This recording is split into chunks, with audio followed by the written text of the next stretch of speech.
సానా సతీష్ బాబు ఫౌండేషన్ చేసిన సామాజిక సేవా కార్యక్రమాలు అభినందనీయమని మానవ హక్కుల సంఘం అధ్యక్షులు నూతలపాటి అప్పలకొండ పేర్కొన్నారు. సామల్కోట గర్ల్స్ హై స్కూల్లో సానా సతీష్ బాబు ఫౌండేషన్ ఆధ్వర్యంలో నూతనంగా ఏర్పాటు చేసిన శ్రీ సరస్వతి దేవి విగ్రహం ప్రతిష్ఠ కార్యక్రమం ఘనంగా జరిగింది.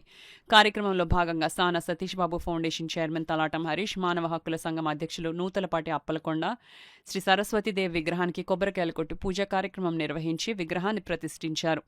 ఈ సందర్భంగా అప్పలకొండ మాట్లాడుతూ స్కూల్ హెచ్ఎం రాయుడు విజయలక్ష్మి కోరిన వెంటనే సానుకూలంగా స్పందించి సానా సతీష్ బాబు ఫౌండేషన్ చైర్మన్ తలాటం హరీష్ శ్రీ సరస్వతీదేవి విగ్రహాన్ని ఏర్పాటు చేయడం అభినందనీయమన్నారు. ఈ కార్యక్రమంలో లక్ష్మి, రాజు పాల్గొన్నారు.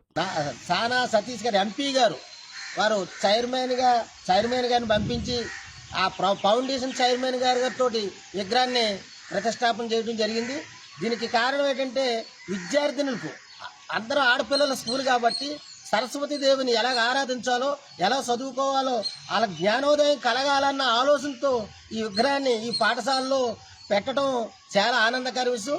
ఎందుచేతంటే ఇప్పుడున్న పరిస్థితుల్లో ఈ సెల్లకి, టీవీలకి పరిమితమైన పిల్లలకి అలాంటి పరిస్థితి ఈ సరస్వతీదేవి ఏమిటి, మన చదువు ఏమిటి, పాఠశాలకు ఎంత అవసరం అన్నది జ్ఞానోదయం కలుగుతుంది. అందువలన ఈ పాఠశాలకి ఈ విగ్రహాన్ని ఇచ్చినందుకు ఎంపీ గారికి, ఆ ఫౌండేషన్ చైర్మన్ గారికి, వారి టీం సభ్యులకు మానవ హక్కుల సంఘం తరఫున, అలాగే పాఠశాల విద్యా కమిటీ తరఫున వారికి ధన్యవాదాలు తెలియజేసుకుంటున్నాను. ఎందుచేతంటే ఇది చాలా మంచి కార్యక్రమం. మరి ఎలాగ ఆలోచన వచ్చిందో సార్కి ఈ కార్యక్రమాన్ని మన పట్టణంలో, అందులో ఆడపిల్లల స్కూల్లో ఇందులో రమారమ 600 మంది విద్యార్థులను చదువుతున్నారు. ఇందులో ఇంటర్ కూడా కాలేజీ ఉంది, జూనియర్ కాలేజీ ఆడపిల్లలకి ఎక్కడా లేదు. మండలంలో మన సామర్లకోట జిల్లా పరిషత్తు పాఠశాలలోనే ఉంది ఇంటర్కి బాలికలకి పాఠశాల. అలాంటి పాఠశాలలో గుర్తించినందుకు ఎంపీ గారికి నా హృదయపూర్వక నమస్కారాలు తెలియజేసుకుంటాను.